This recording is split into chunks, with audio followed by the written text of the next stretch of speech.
Israel. The survivors of the house of Jacob will no longer rely on him who struck them down, but will truly rely on the Lord, the Holy One of Israel. A remnant will return.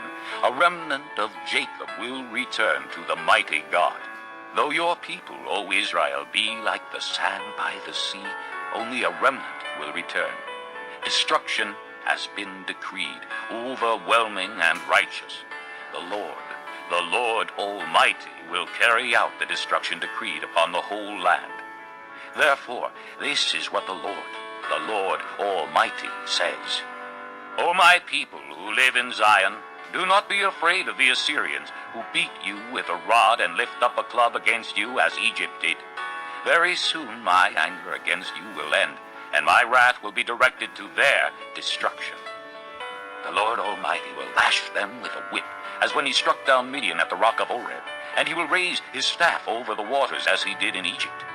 In that day their burden will be lifted from your shoulders, their yoke from your neck. The yoke will be broken because you have grown so fat. They enter Ayin, they pass through Migron, they store supplies at Michmash. They go over the pass and say, we will camp overnight at Geba. Ramah trembles, Gibeah of Saul flees. Cry out, O daughter of Galim. Listen, O Laisha, poor Anathoth. Madmanah is in flight. The people of Gebim take cover. This day they will halt at Nob.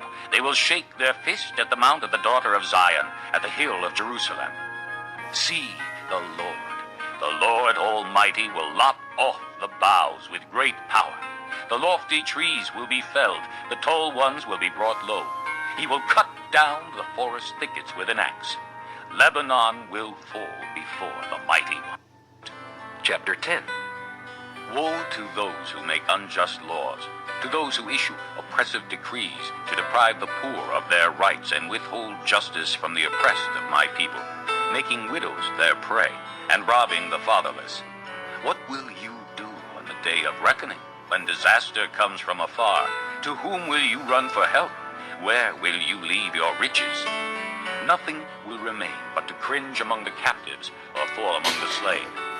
Yet for all this his anger is not turned away, his hand is still upraised. Woe to the Assyrian, the rod of my anger, in whose hand is the club of my wrath.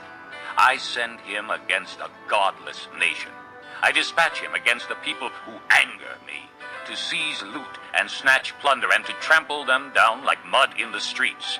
But this is not what he intends. This is not what he has in mind. His purpose is to destroy, to put an end to many nations.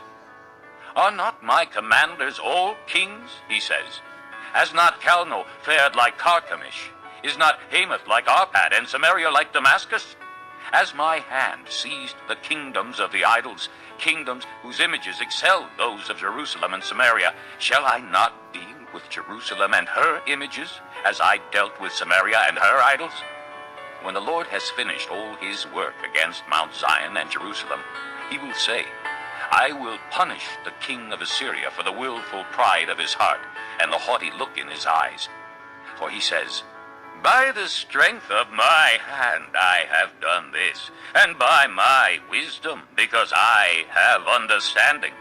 I removed the boundaries of nations. I plundered their treasures. Like a mighty one I subdued their kings.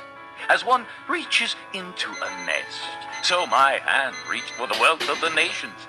As men gather abandoned eggs, so I gathered all the countries. Not one flapped a wing or opened its mouth to chirp. Does the axe raise itself above him who swings it, or the saw boast against him who uses it? As if a rod were to wield him who lifts it up, or a club brandish him who is not wood.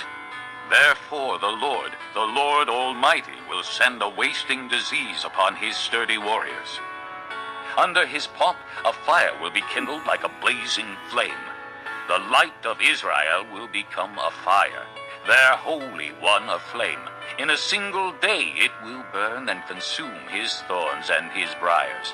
The splendor of his forests and fertile fields it will completely destroy, as when a sick man wastes away.